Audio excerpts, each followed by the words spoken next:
ഇന്ന് പുറത്തു വന്ന പുതിയ IPL ന്യൂസാണ് നമ്മൾ ഇന്നത്തെ വീഡിയോയിൽ നോക്കുന്നത്. അപ്പോൾ ഈ IPL നിങ്ങൾ സപ്പോർട്ട് ചെയ്യുന്ന ടീം ഏതാണെങ്കിൽ താഴെ ഒന്ന് കമന്റ് ചെയ്യുക.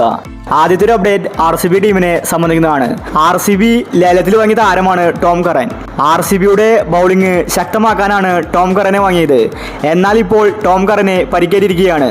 താരം ബിഗ് ബാഷ് ലീഗിൽ നിന്ന് റൂൾ ഔട്ട് ആയിരിക്കുകയാണ്. ടോം കറൻ IPL-ലും കളിക്കില്ലെന്ന് റിപ്പോർട്ട് പുറത്തു വന്നിട്ടുണ്ട്. ടോമിന് പകരം പുതിയ റീപ്ലേസ്മെന്റ് ആണ് ഇപ്പോൾ RCB നോക്കുന്നത്. വെസ്റ്റ് ഇൻഡീസിന്റെ സൂപ്പർ ബൗളർ ഷമാർ ജോസഫിനെ RCB സൈൻ ചെയ്യുമെന്ന അപ്ഡേറ്റ് ആണ് പുറത്തു വന്നിരിക്കുന്നത്. വെസ്റ്റ് ഇൻഡീസ് ടീമിൽ മികച്ച കളി താരം കാഴ്ചവെക്കുന്നുണ്ട്. അടുത്തൊരു അപ്ഡേറ്റ് ജഡേജയുമായി ബന്ധപ്പെട്ടതാണ്.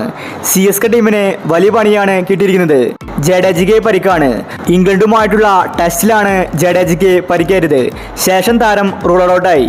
ജഡേജയുടെ പരിക്ക് സീരിയസ് ആണ്. അതുകൊണ്ട് താരം IPL കളിക്കില്ലെന്നാണ് അറിയാൻ സാധിക്കുന്നത്. ജഡേജയ്ക്ക് പകരക്കാരനെ ഇപ്പോൾ CSK തേടുകയാണ്. ജഡേജയ്ക്ക് പകരം ഒരു ഓൾറൗണ്ടറെയാണ് CSK നോക്കുന്നത്. ജഡേജ കളിച്ചില്ലെങ്കിൽ അത് ചെന്നൈക്ക് വലിയ തിരിച്ചടിയായിരിക്കും. ജഡേജയ്ക്ക് പകരക്കാരനെ കണ്ടെത്തുക CSK ടീമിന് അത്ര എളുപ്പമായിരിക്കില്ല. പക്ഷെ താരത്തിന് ഇങ്ങനെ അവസാന നിമിഷം പണി കിട്ടുമെന്ന് ആരും തന്നെ കരുതിയില്ല. ജഡേജയുടെ റീപ്ലേസ്മെന്റ് ഉടനെ തന്നെ CSK പ്രഖ്യാപിക്കുമെന്നാണ് റിപ്പോർട്ട്.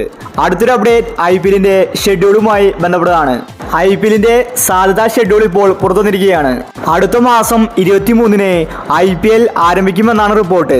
അതായത് മാർച്ച് 23-നായിരിക്കും IPL-ന്റെ ഉദ്ഘാടന മാച്ച്. രോഹിത് ശർമ്മയുടെ മുംബൈ ഇന്ത്യൻസും അതുപോലെ തന്നെ സഞ്ജുവിന്റെ രാജസ്ഥാനുമായിരിക്കും ഉദ്ഘാടന മാച്ചിൽ ഏറ്റുമുട്ടുന്നത്.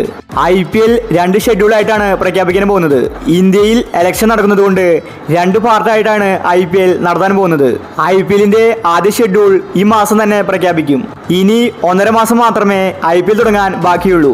അപ്പോൾ ഈ IPL-ൽ ഏത് ടീമായിരിക്കും കപ്പ് നേടുന്നത്? നിങ്ങളുടെ അഭിപ്രായങ്ങൾ താഴെ കമന്റ് ചെയ്യൂ. ഇത്തരം IPL ന്യൂസിന് വേണ്ടി ചാനൽ മറക്കാതെ സബ്സ്ക്രൈബ് ചെയ്യൂ.